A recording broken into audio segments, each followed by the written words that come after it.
Welcome to our thought for the day today. I wonder for how many people has this view become the new normal? Seeing our friends and family little boxes on the screens. Or maybe just seeing the bottom of their chin or the roof of, if you're anything like my family.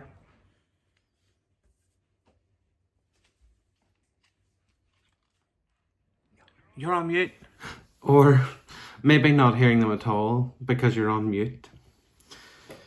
It has been a strange time, and for some of us this has become our new normal and we've had to adapt.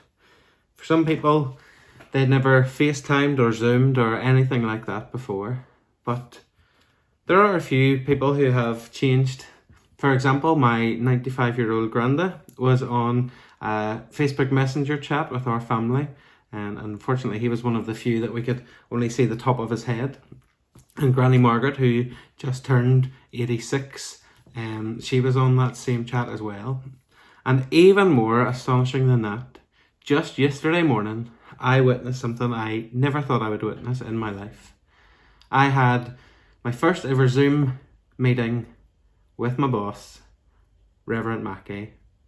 For anybody that knows him, he's a bit of a technophobe, but there was a Presbyterian meeting that he had to attend and it was via Zoom, and so we had a wee practice run yesterday morning, and I must say he took to it like a duck to water.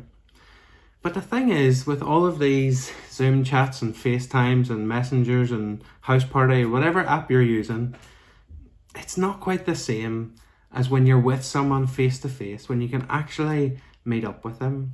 Yes, it's been really good during lockdown that we can still stay connected in that way, and we are thankful that the Lord has provided us with the technology to do so, to be able to see each other and stay in touch. But it's not the same as actually seeing someone face to face, maybe being able to give a hug or a handshake. Or we know for us it's been a real struggle that our family can't get to hold Jemima and have the snuggles with her that she loves and that we know they love too. It's just not quite the same. But with the recent relaxing of some of the lockdown measures, we've maybe been given a glimpse of what is to come, what kind of return to normality might look like. But it's just not the right time yet to fully relax those.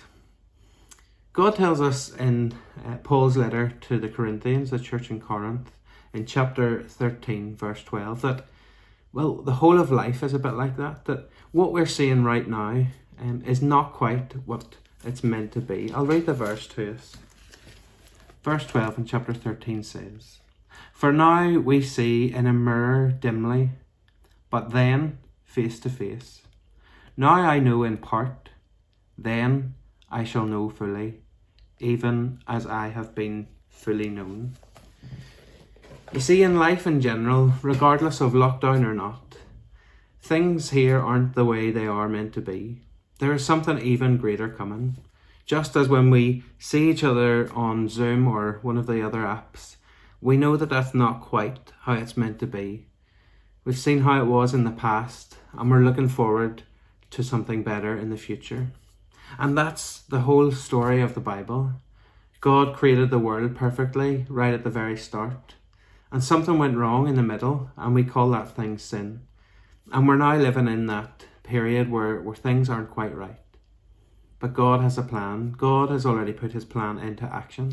He sent Jesus to forgive us from our sins so that one day we could look forward to being in heaven with him, being face to face, seeing things and knowing things more fully.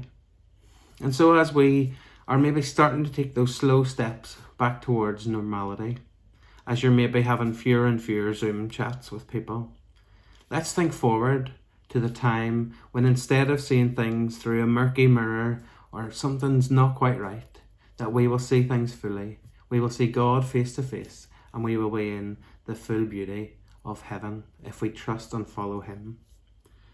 It won't be like this forever, and we look forward to a better time when we can be together and together with God.